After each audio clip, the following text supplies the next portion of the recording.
Hey there YouTube. So today's video, we're going to talk about what you need in order to start weightlifting, powerlifting, or any kind of training. Well, it's all on my person. Wait, there's more. Don't want to forget wrist wraps, deadlifts, straps, fat grips for forearms, different kinds of belts, Velcro belts, lever belts, different size lever belts. Let's see, dip belt, pull-up belt. Don't forget that massage roller, massage gun, tiger roll. Ooh, deadlift shoes, hard soles, workout shoes. Oh, powerlifting shoes. Oh, don't forget knee sleeves, but only wear them on your shin because that's where they're cool. Chalk, make sure you get it everywhere. The more places you get it, the more intense of a workout you'll have. Ugh. And make sure they're really hard to take off, because if they're easy to take off, it doesn't count. A PR helmet. What else? Oh wait. Actually, I'll tell you guys right now. Roll the credits.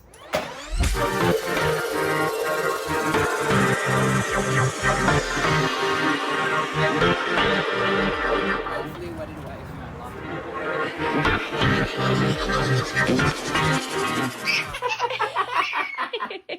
You ready?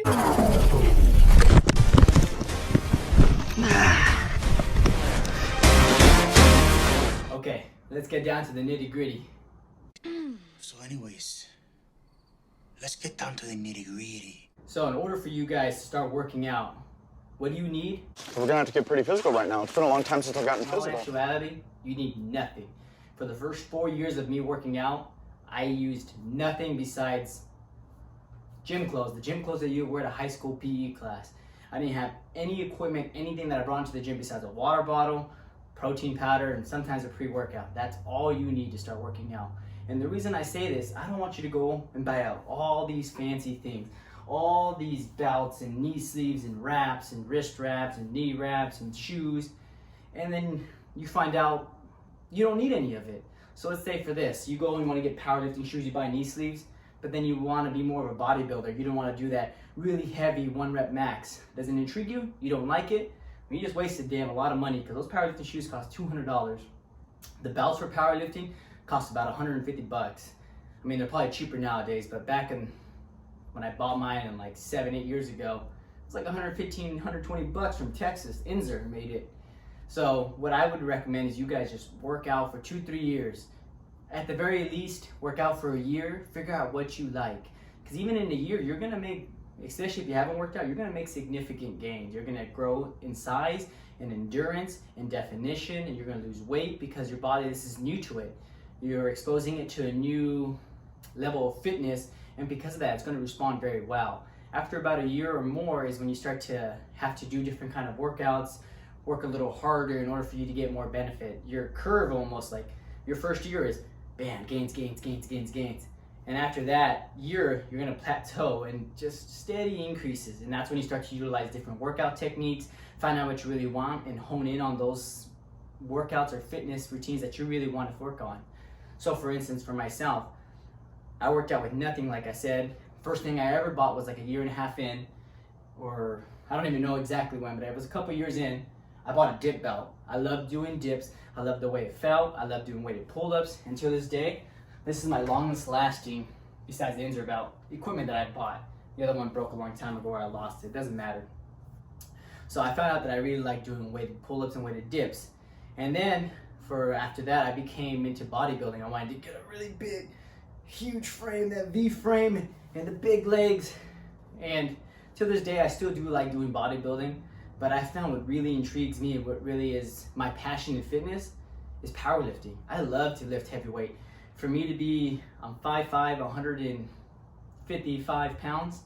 For me to be able to lift, 2 times, 3 times my body weight, back in the day, I'm working on that, was super exciting for me. It's what kept me going, kept me wanting to do higher and higher and more strength training.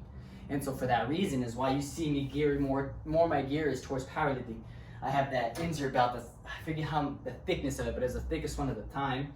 I got knee sleeves, I have wrist wraps, I utilize a lot of powerlifting techniques, you know, deficit deadlifts, resistant bands, reverse deadlifts, or reverse band deadlifts is when you put a bunch of weight and have a really heavy duty band so that you can overload your CNS, but you have that band to bring you back up. So those are the techniques. Powerlifting shoes. Powerlifting shoes are fantastic for squatting, especially for me. I'm really close and narrow. I really like the way they makes me feel grounded. And also because I'm shorter, I love using them for bench press. I love that I can bring my heels back and then I have that solid foundation feeling. But for you guys getting started, all you need is water, protein powder, and if you feel like you need some energy, I like coffee now, but I mean, if you want to go and drink pre-workouts, so be it. Whatever makes you go to the gym. Just have a passion to work out, find out what gets you going, find out what you really enjoy to do, and then buy some gear slowly to get into what you really like so that you can start utilizing the gear more effectively, because you don't want to start right away with the belt because your favorite YouTuber has a belt or you think belts help you lift weight, which they do help you lift more weight, but you want to build that core strength. You want to build that, a friend once told me, he's an ex-Marine, he was fantastic, huge, like 6'5", he told me if you can't lift it naked, you don't deserve to lift it at all. So bottom line, to get you started working out, congratulations on your journey of fitness. I hope you find something that you really like, and once you get into that for a year at the very minimum, then you should start getting equipment to help boost those gains. You never really need a PR helmet. It's cool to have. It was actually a Christmas or a Halloween gift, whatever it is. I wear this when I do PRs. I've only done PR once, so I haven't really got to wear it very often. But in the case that I ever wear it, best believe I'm wearing that. So as always, don't forget to like, leave any comments that you guys have or any questions that you may have, and have a rad day. That's rad!